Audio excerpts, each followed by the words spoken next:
오늘 이 말씀이 정말 중요합니다.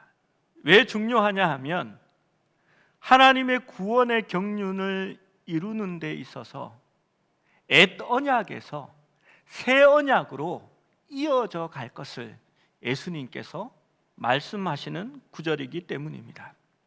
이제 구약의 옛 언약이 신약의 새로운 언약으로 갱신되고 완전하여질 것을 말씀하는 구절이기 때문입니다. 여러분, 구약이 뭡니까? 구약 성경, 옛 언약을 이야기합니다. 신약 성경, 새로운 언약, 새 언약을 말씀하는 것입니다. 여러분, 오늘 말씀을 하고 계시는 예수님을 상상해 보십시오. 예수님은 이제 다락방에서 자신이 잡혀갈 겟세마네 동산으로 향하기 직전에 이 말씀을 이제 마무리하고 있습니다. 16절 말씀에 우리가 잘 아는 말씀들이 있습니다. 이 16절 말씀의 마지막이 끝나면 이제 예수님은 겟세마네 동산으로 가십니다. 실제로 이 말씀은 17장에 나타난 예수님의 기도를 제외하면 예수님께서 이 땅 위에서 제자들에게 육신의 몸으로 말씀하신 마지막 가르침입니다.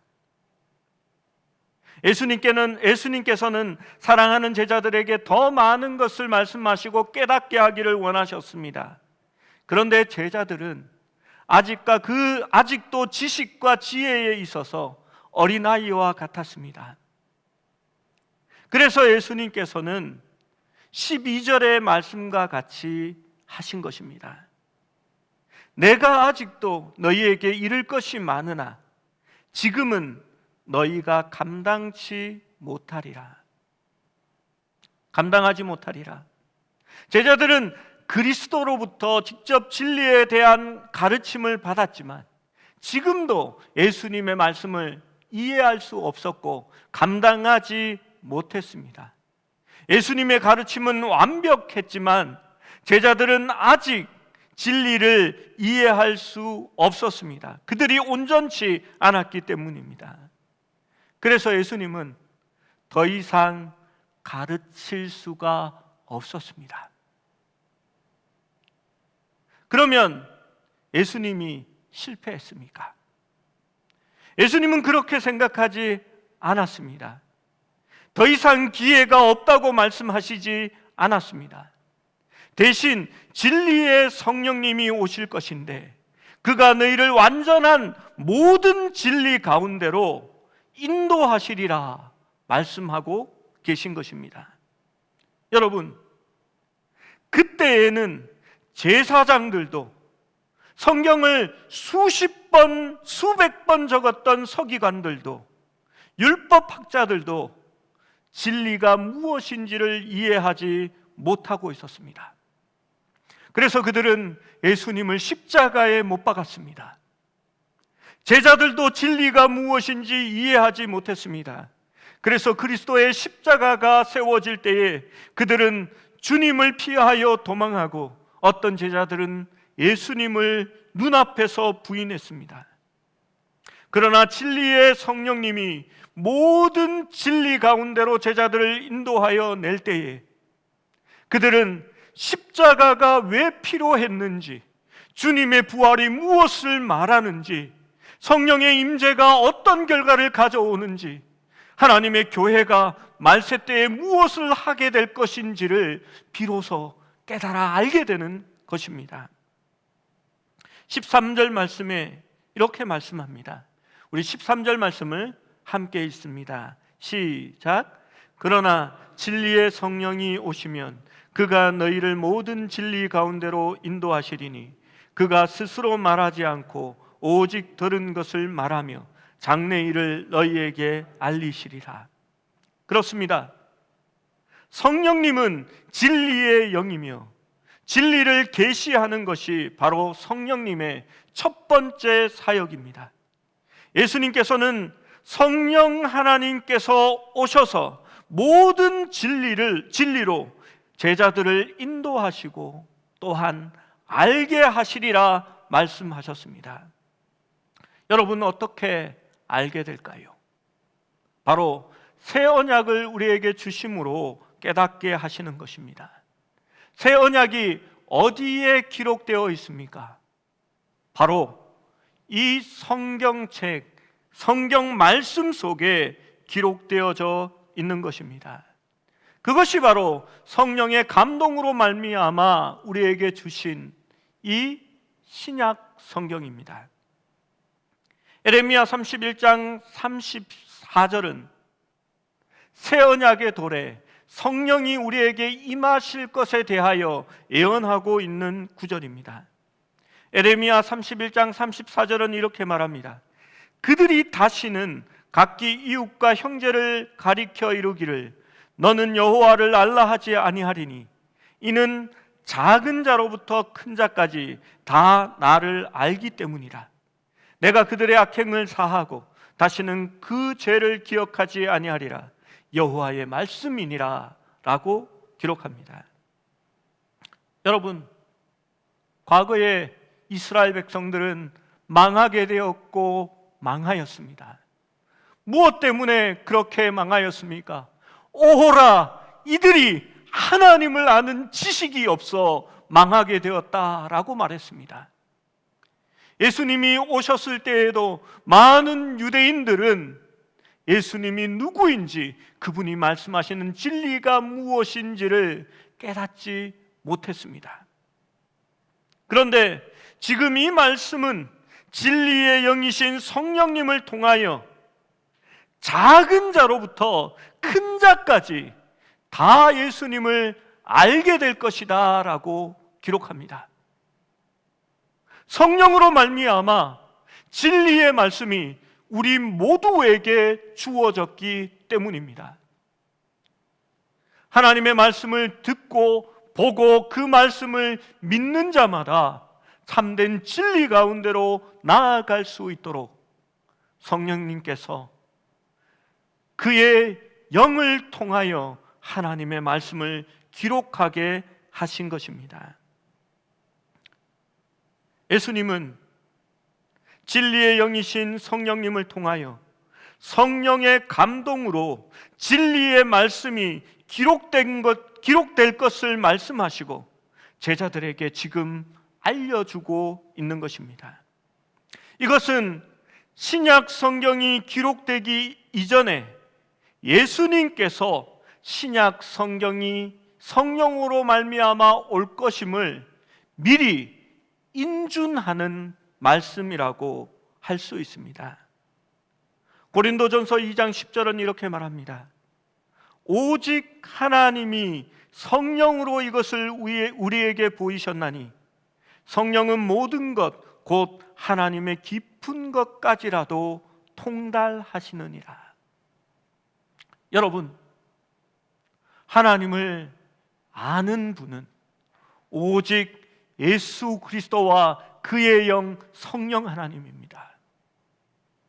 성령님을 통하여서 하나님의 뜻을 통달하시는 그분이 우리에게 하나님의 말씀을 허락하여 주시고 이 말씀을 통하여 완전한 진리 가운데로 나아갈 수 있도록 하시는 것입니다.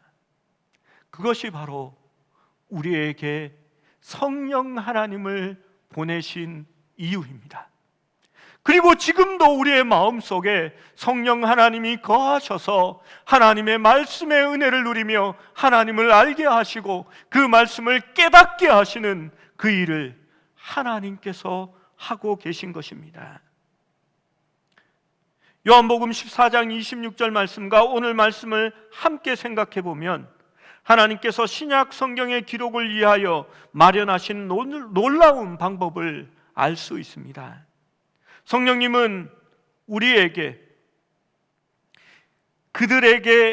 예수님께서 그들에게 가르친 것을 기억나게 하실 것이다, 생각나게 하실 것이다 라고 말합니다. 제자들이 예수님과 함께 있으면서 예수님께서 그들에게 가르쳐 주셨던 모든 일들과 행하였던 기적들을 제자들은 기억하고 복음서를 성령의 감동으로 기록하게 됩니다. 성령은 또한 그들을 모든 진리 가운데로 인도할 것이라 라고 말씀은 요한복음은 기록하고 있습니다. 사도들은 하나님의 교회를 통하여 자기들에게 임하신 교회에게 주시는 하나님의 뜻을 성령의 감동으로 기록하고 그것을 풀어내기 시작합니다. 그것이 바로 서신서라는 놀라운 하나님의 말씀이 우리에게 주어지는 결과로 나타납니다. 그리고 장래일을 너희에게 보이시리라 라고 말합니다. 예언적 성경, 특별히 계시록을 통하여 하나님의 감추어진 뜻이 드러나고 심판과 천국, 말세의 일들이 성경에 기록되게 되는 것입니다. 그래서 이제 하나님의 자녀들은 환상을 보고 하나님의 예언을 하고 하나님의 말씀이 성경에 기록된 것을 보고 하나님의 은혜를 누리게 되는 것입니다. 주의 영이 임하면 말입니다. 성경이 평범한 책이 아닌 이유는 진리의 영이신 하나님의 감동으로 기록된 책이기 때문입니다. 성경은 진리의 성령 하나님에 의해서 기록되었습니다. 그러기에 우리는 이 성경책을 하나님의 말씀이라고 말합니다. 비록 인간 저자들에 의해서 기록되기는 하였습니다.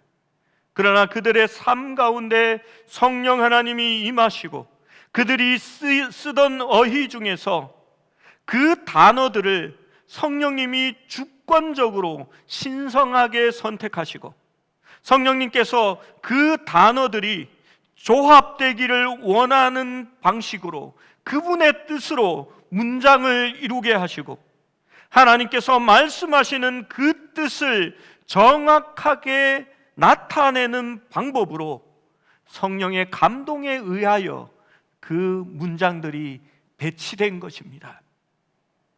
그래서 성경이 하나님의 말씀으로 우리에게 주어진 것입니다. 디모데후서 3장 16절 17절 말씀은 이렇게 말합니다. 함께 말씀을 읽어봅니다. 시작.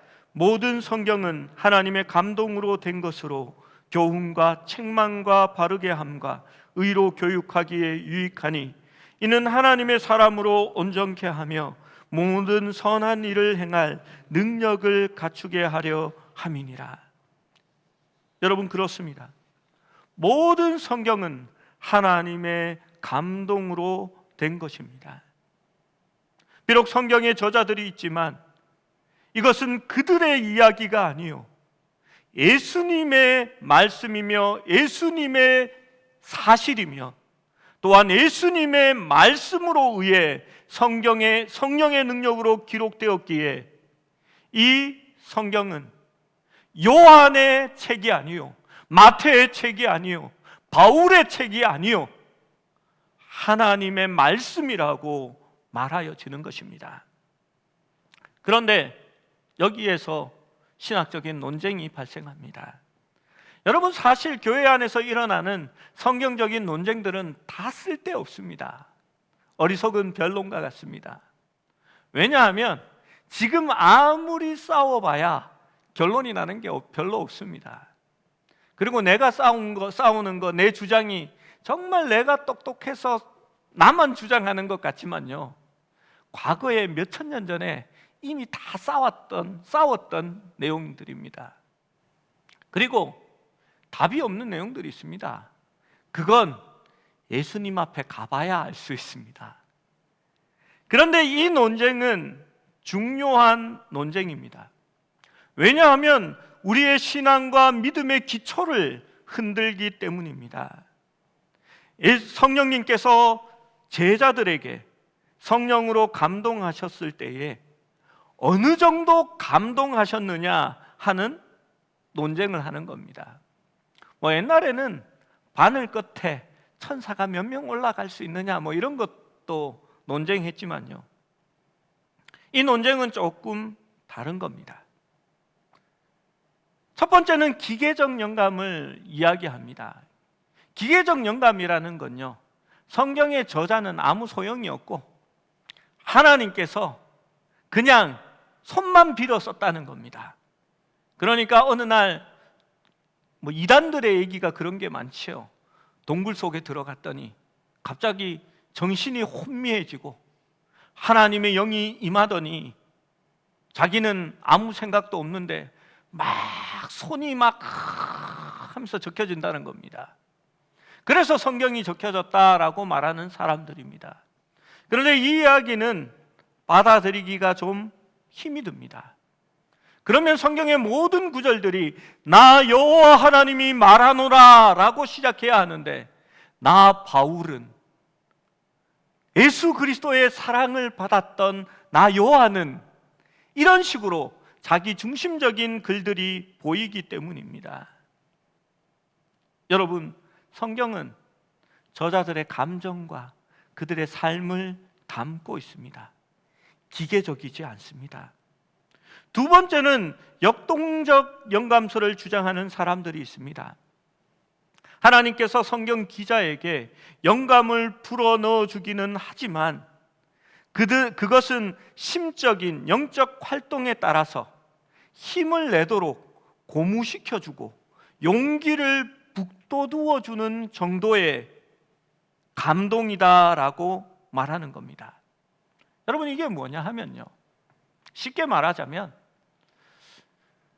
한 제자가, 그러니까 요한이 하나님의 말씀을 적을까 말까 하고 있는데 성령이 오셔서 야 뭐해, 힘내, 화이팅, 화이팅, 열심히 적어, 그렇게 했다는 겁니다.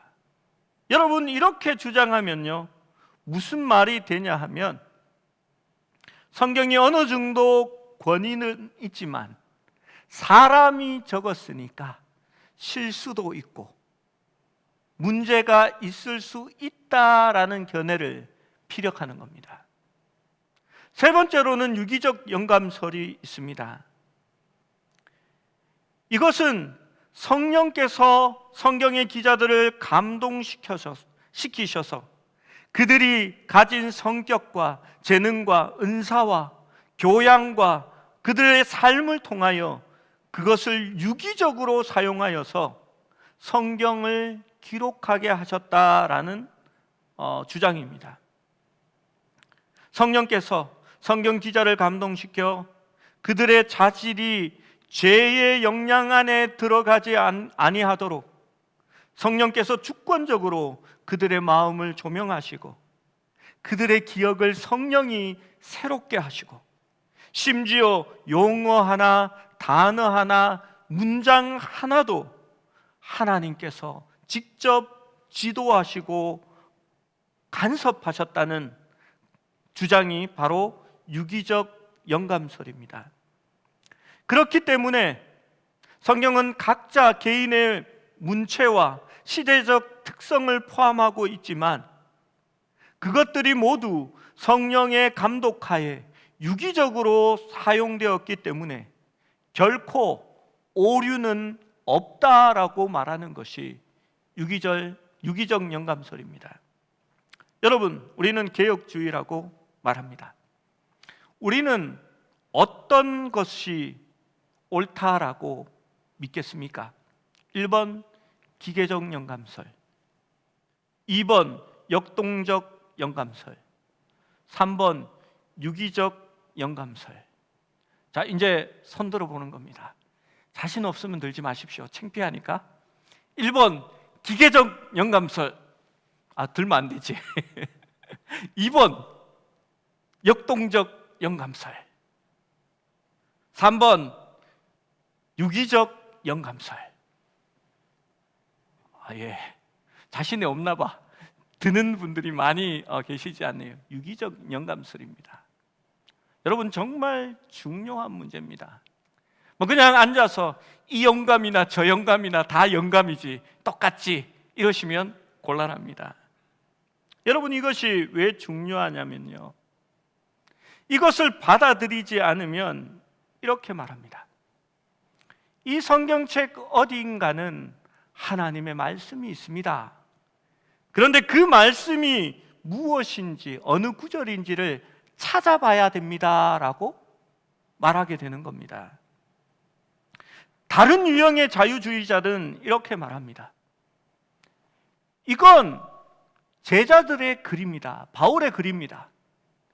그런데 우리가 이 말씀을 볼 때에 성령께서 우리에게 다가와서 말씀하시면 그때에 바로 이 성경의 구절이 하나님의 말씀으로 내게 오는 겁니다 라고 말합니다.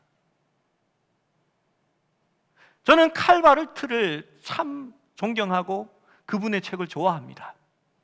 그러면 합동 측 우리 교회 목사님들은 저런 말을 하다니 라고 말합니다. 왠지 아십니까? 칼바르트의 책들이 좋기는 하지만요, 그의 책은 문제가 있습니다. 칼바르트는 성경은 전부가 하나님의 말씀이 아니라 성경을 읽을 때에 감동을 주면 그 말씀이 성경 말씀이 된다라고 말하는 사람 중에 하나입니다. 물론 그것은 칼바르트의 인간론에 대한 고민에서 나온 이야기입니다. 기회가 되면 한번 제가 설명하겠습니다. 이걸 설명하면 어려운 이야기로 설교가 길어지니까, 설교는 짧아야 은혜가 된다고 늘 말씀하시니까 제가 다음에 기회가 되면 한 번 더 설명해 보겠습니다. 여러분, 이 유기적 영감서를 받아들이지 않으면요, 감리교회 목사님들은 이렇게 말합니다. 먼저 전승된 어떤 성경의 원본과 같은 책들이 있는데 그 책들이 현재는 존재하지 않으니까 가상의 A 문서, B 문서, J 문서 그렇게 얘기합시다.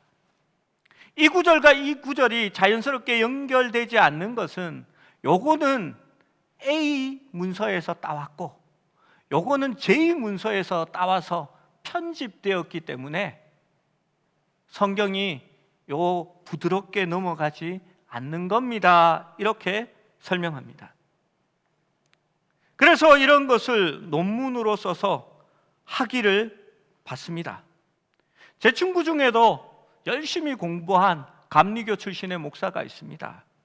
제가 그 친구에게 이렇게 말합니다. 야, 니네 교회 성도들도 네가 이렇게 생각하고 이런 논문을 쓴 거를 알고 있느냐 물었습니다. 그러니까 그 친구가 이렇게 대답했습니다.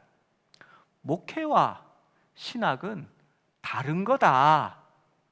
성도들은 다 하나님의 말씀이라고 말하지만 신학에서는 우리가 더 면밀하게 그거를 연구하는 거다라고 말합니다.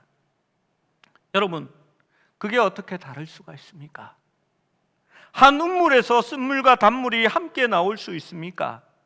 그렇다면 당신들은 그 음물에서 쓴물과 단물을 나누어내는 놀라운 능력의 종입니까? 아니면 성도들에게 거짓을, 자기가 믿지 않는 것을 가르치는 거짓 사도들입니까? 여러분, 성경이 하나님의 완전한 감동으로 된 말씀이라는 것을 어떻게 알 수 있을까요? 많은 방법을 생각해 볼 수 있습니다. 첫 번째로 성경이 어떻게 적혀지고 그 내용이 어떠한 공통된 단일성을 가지는지에 대해서 이야기할 수 있습니다. 여러분, 성경 말씀과 같은 책이 없습니다. 이 책은 1600년이라는 기간을 통하여서 적혀진 책입니다. 창세기부터 요한계시록까지 여러 명의 성경 저자들이, 약 40명의 성경 저자들이 1600년 동안 적은 책들을 모은 것이 바로 이 성경책입니다. 여러분, 그런데 이 성경에 한 점의 불일치나 모순이 없다는 사실이 놀라운 겁니다. 제가 신대원을 다닐 때 교수님 중에서 늘 원서를 해석해오라라고 레포트를 내어주시는 교수님이 계셨습니다. 이 두꺼운 책을 학생들이 나누어 맡아서 이렇게 해석을 하는데요. 그게 여간 고역이지 않습니다. 그런데 기분이 다들 안 좋았던 거는 꼭 그렇게 해석해서 제출하면 그분이 나중에 그 책을 번역본으로 이렇게 자기 이름으로 출판하시더라고요. 그래서 학생들이 입이 이만큼 나와서 그럴 수 있느냐 얘기합니다. 저는 괜찮다라고 말합니다. 왜냐하면 우리가 번역해서 제출한 것의 내용과 질을 제가 알고 있기 때문입니다. 여러분, 한 학교에서 한 전공을 하고 한 교수 밑에서 같은 시간에 수업을 들어도 여러분 그 책을 해석하는데 각각 그 단어에 대한 다른 내용을 해석합니다. 다른 어휘를 쓴다는 거죠. 그리고 해석하는 방향도 틀려집니다. 그리고 관점도 달라집니다. 이게 한 책이라는 것을 도저히 구분할 수 없을 만큼 다른 것을 볼 수 있습니다. 이것을 묶어 놓으면 한 책 같지 않습니다. 무슨 이상한 다른 책 같습니다. 여러분, 한 학교에서 한 교수 밑에 같은 과목을 듣고 같은 전공을 가진 사람이 같은 숙제로 내어도 여러분, 그것이 그렇게 다릅니다. 그런데 1600년의 세월 동안 40명의 다른 성경 저자들이 성경을 적었는데 동일한 관점과 동일한 생각과 동일한 내용을 가지고 성경을 기록합니다. 어떻게 그럴 수 있을까요?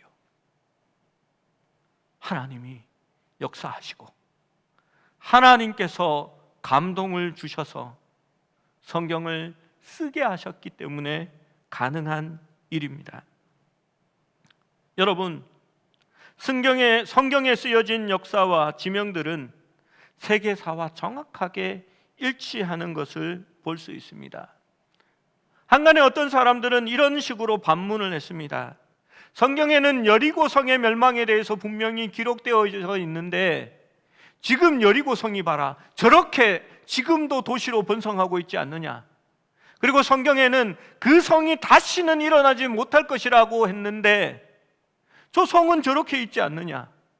그리고 멸망한 여리고성의 흔적은 없다라고 사람들이 주장하고, 그리고 여리고성에 대한 성경의 기사들을 비웃기 시작했습니다.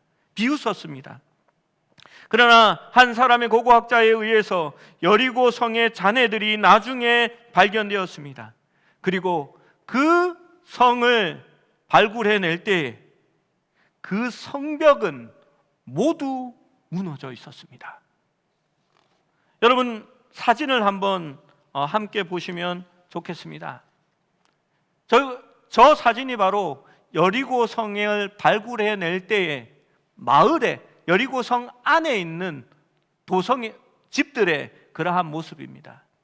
조금 확대된 사진 하나를 보시면요, 집터가 어떻게 있는지 저렇게 구분되어 있습니다. 그런데 집들은 저렇게 기초가 남아있고 돌 위에 돌들이 놓여져 있을지 몰라도 성벽은 완전히 무너져서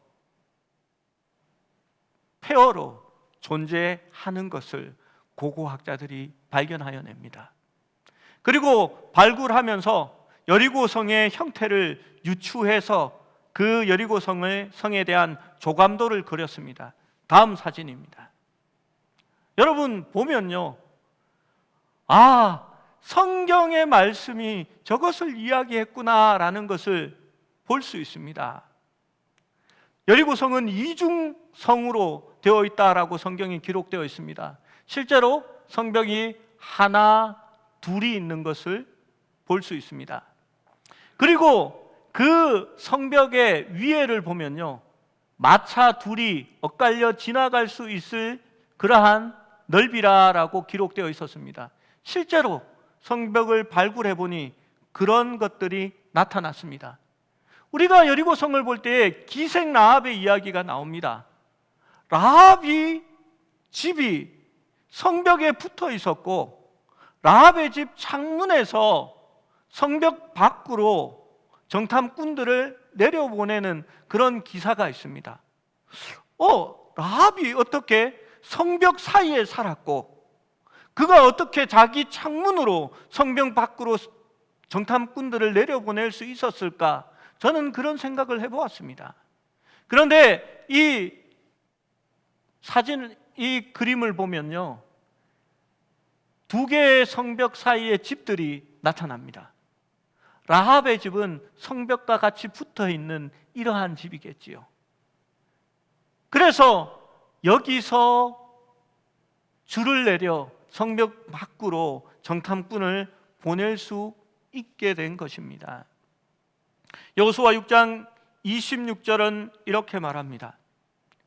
여호수아가 그때 맹세하게 하여 이르되 누구든지 일어나서 이 여리고 성을 건축하는 자는 여호와 앞에서 저주를 받을 것이라. 그 기초를 쌓을 때에 그의 맏아들을 잃을 것이요 그 문을 세울 때에 그의 막내 아들을 잃으리라 하였더라. 여러분, 다시는 그 여리고 성이 그 자리에 서지 못하고 회복되지 못할 것을 명령한 겁니다. 그리고 그 명령대로 그 성은 재건되지 않고 지금 있는 여리고 성이 아니라 옛 성읍이 다른 데서, 그 근처 다른 데서 발견되었던 것입니다.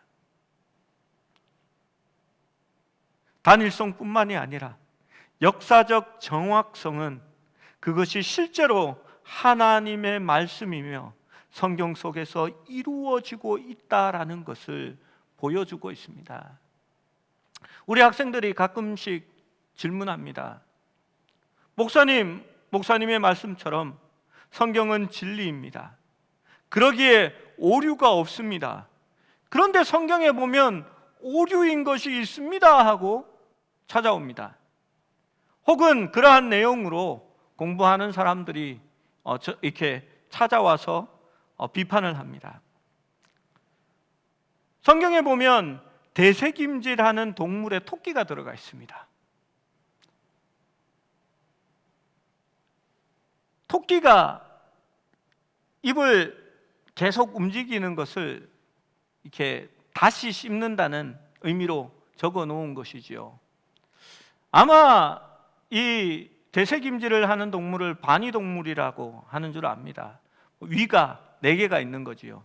그래서 소 같은 동물이 잔뜩 먹었다가 이렇게 한가로이 풀밭에 앉아서 윗속에 넣은 것을 다시 올려서 대새김질을 하는 겁니다. 여러분, 바니동물이라는 그러한 동물학의 분류가 언제 나왔을까요?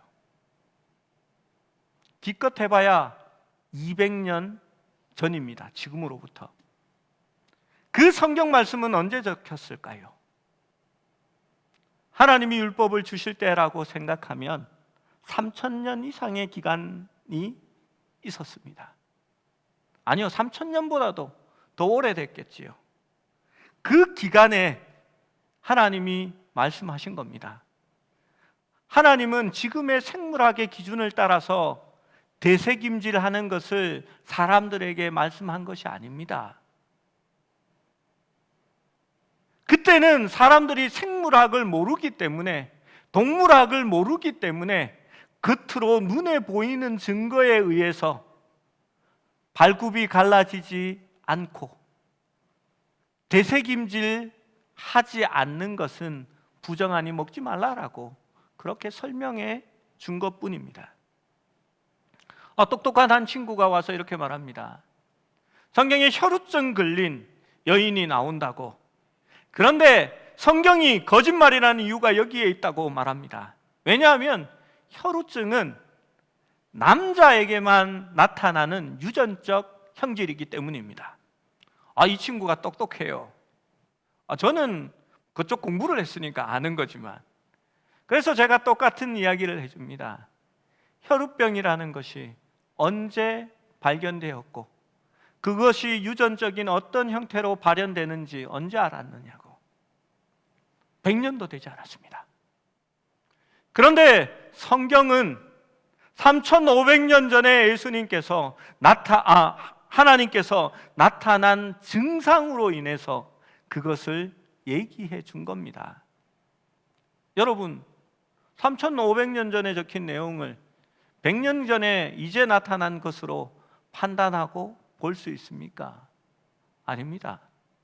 성경에 나타난 문둥병의 증세가 지금의 한센시병과 다르다라고 하면서 성경이 가짜다라고 말합니다. 성경은 지금 말하는 문둥병을 적은 게 아닙니다. 문둥병을 포함한 모든 피부 질환의 증세를 함께 놓고 말하고 있는 겁니다. 그 당시에는 그러한 병들이 어떻게 일어나는지 모를 때였습니다. 그러나 성경은 부정한 것과 정하게 된 것을 구분하고 오염된 의복과 벽과 그 흙과 그릇을 어떻게 소독하고 어떤 것을 버려야 하는지를 이미 기록해 놓고 있는 겁니다. 성경은 오류가 없습니다.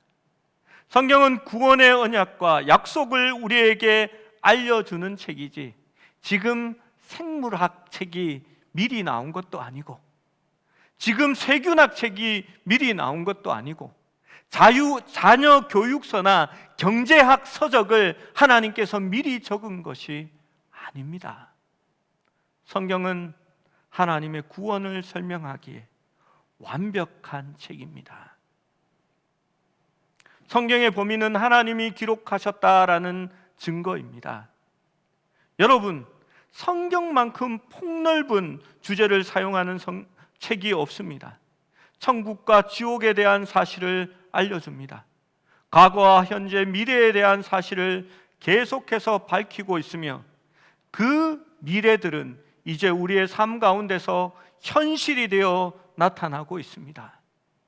도처에 지진과 기근이 일어나고 전쟁이 빈발하여 민족과 민족이 서로 싸우고 일어날 것이라고 성경은 말씀하고 있고 그 말씀은 역사 속에서 우리 속에 이루어지고 있습니다. 다니엘서 12장 4절 말씀을 보면요, 그 다니엘서에는 이렇게 기록합니다. 다니엘아, 마지막 때까지 이 말을 간수하고 이 글을 봉합하라. 많은 사람이 빨리 왕래하며 지식이 더하리라 라고 예언합니다. 여러분, 다니엘이 살았던 시대에 겨우 마차들을 타고 다녔을 때에 많은 사람이 빨리 왕래하게 될 것을 하나님은 알고 계셨습니다.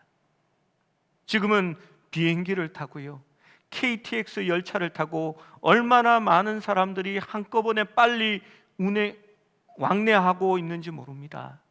여러분, 지금처럼 지식이 많아지고 지식이 풍성한 시대가 없습니다. 인터넷에 찾아보면 다 나옵니다. 뭐 하나 사가지고 이거 어떻게 해야 돼? 유튜브 찾아보면 하는 방법 다 나옵니다. 디모데후서 4장 3절 4절은 이렇게 말합니다.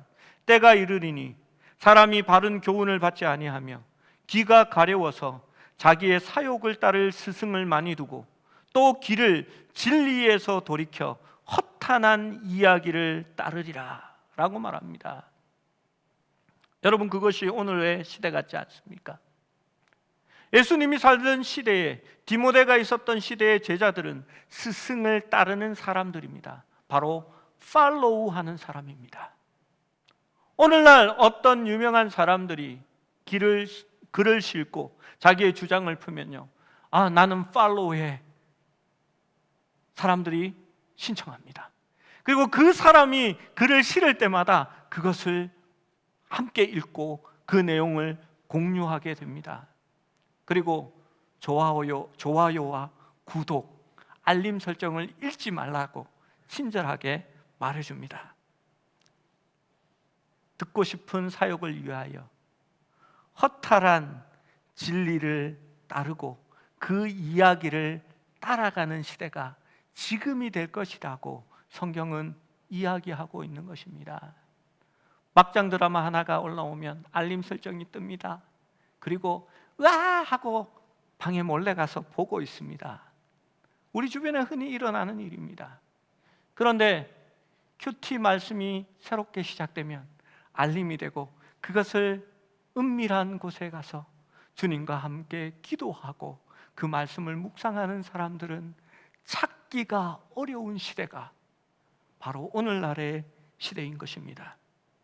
하나님께서 말씀하셨던 그 일들이 현재의 현실이 되고 이제 이루어지고 있는 것을 볼 때에 이 말씀이 하나님의 말씀이고 하나님이 주셨구나라는 것을 우리가 이해할 수 있는 것입니다.